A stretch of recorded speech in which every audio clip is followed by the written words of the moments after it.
بسم الله الرحمن الرحيم، والسلام عليكم ورحمة الله وبركاته. ازيكم يا حبايب عاملين يا رب تكونوا بخير واحسن حال. النهارده بقى هعمل معاكم اكله المصريين كلهم بيعشقوها، ايه؟ الانشوجه المخلله.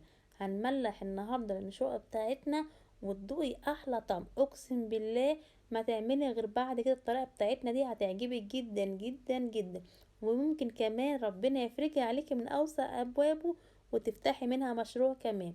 اللهم صل وسلم وبارك على سيدنا محمد وعلى اله وعلى صحبه اجمعين. هنجيب بقى اي علبه متوفره عندك وعشان نعمل فيها الانشوره بتاعتنا، علبه بقى، برطمان، اي حاجه متوفره عندك. هناخدها بقى بس تكون جافه جدا جدا، ما انتوا شايفين كده انا جففتها بمناديل ورق او فوط المطبخ. الخلطه بتاعتنا بقى ايه؟ هنحط ملح، بابريكا، كركم، شطه. لو انت حباها سبايسي وحاميه هنحط شطه، مش حباها ملكوش في الحاجه الحاميه بلاها شطه، تمام؟ هتبقى برضو زي العسل. في نقطه بقى، انت لو حباها حمرا كده لونها احمر كده بتكتري البابريكا وتقللي الكركم، حابه لونها يبقى اصفر بتكتري الكركم وتقللي البابريكا، العكس تمام. انا عن نفسي بحب اي حاجه متملحه، سواء السردين او الانشوه او الفسيخ المخلل، بحب اللون الاحمر. ما بحب يعني مش بحب اللون الاصفر، لا، ما يعني اكتر حاجه اللون الاحمر. فبحط البابريكا اكتر. عايزه اقولك البابريكا دي بتفرق جدا جدا في الطعم والله. انا بحط الكركم كماده حافظه. شفتوا السردينه اللي موجوده دي؟ انا مش عارفه في نوع سمك او مش عارفه دي سردينه ولا دي اسمها باغه تقريبا، عامله زي الالماس بالظبط. هي النشوء او السردينه والسمك اليومين دول بتاع الشتاء، عايزه اقول لكم احلى سمك واحلى وقت تخيلي فيه هو الوقت ده اللي هو بتاع الشتاء ده. بتاخدي سمكه حلوه ولما تيجي تملحيها بتاخدي احلى طعم. اللهم صل وبارك عليك يا حبيبي يا شفيع يا رسول الله. بص بنعمل ايه؟ احنا طبعا قلنا الخلطه بتاعتنا هنحط في ارضيه الطبق او العلبه اللي انت هتجيبيها، ونرص رصه من السمك، وبعدين نرجع نحط الخلطه تاني، وهكذا وهكذا وهكذا لحد الاخر زي ما انتم شايفين كده. واقوم مغطيه السردينه بتاعت او الحاجه اللي هخللها بالطبقه بتاعت الخلطه، تمام. هرش بقى رشه زيت زي ما انتم شفتوا في اول فيديو لما كنت بوريلكم كده الطبق كده او العلبه بصفيها كده. بصوا عايزه اقول لكم انا ولادي لما بخلص السردين دي تاخد وقتها يعني ونيجي ناكلها، وبقى عايزين ياخدوا الميه دي يشربوها بجد، يقعدوا بقى ياكلوها بعيش كده.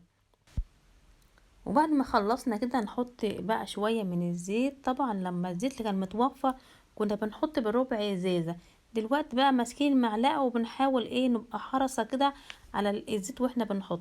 هو بيفرق جدا جدا صراحة في الطعم، وفي نفس الوقت بيبقى برضه مادة حافظة. اللهم صل وسلم وبارك عليك يا حبيبي يا رسول الله. هنحط بقى كمية الزيت بتاعتنا كده، وبعدين نغطيها ونقفلها بكيس واتنين وتلاتة وعشرة، ونحطها في مكان ما يكونش فيه هوا، مكان مظلم من الاخر، تمام. ولا هنقلب اليمين ولا شمال ولا اي حاجة خالص.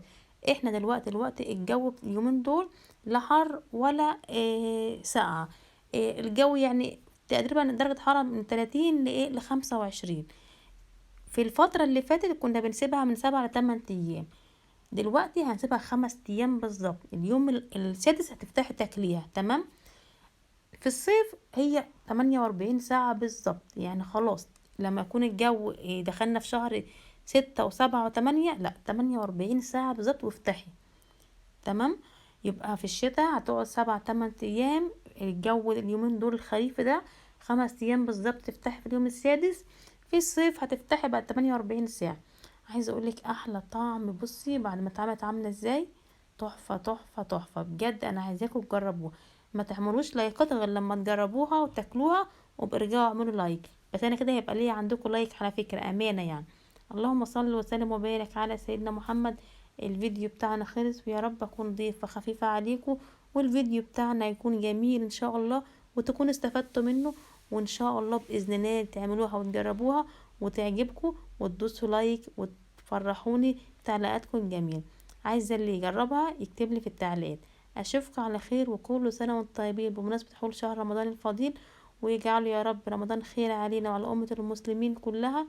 واللهم بلغنا رمضان لا فاقدين ولا مفقودين. وصلتوا لحد هنا تنسوش بقى اللايك حبايب قلبي، اشوفكم على خير في حفظ الله ورعايته، والسلام عليكم ورحمة الله وبركاته.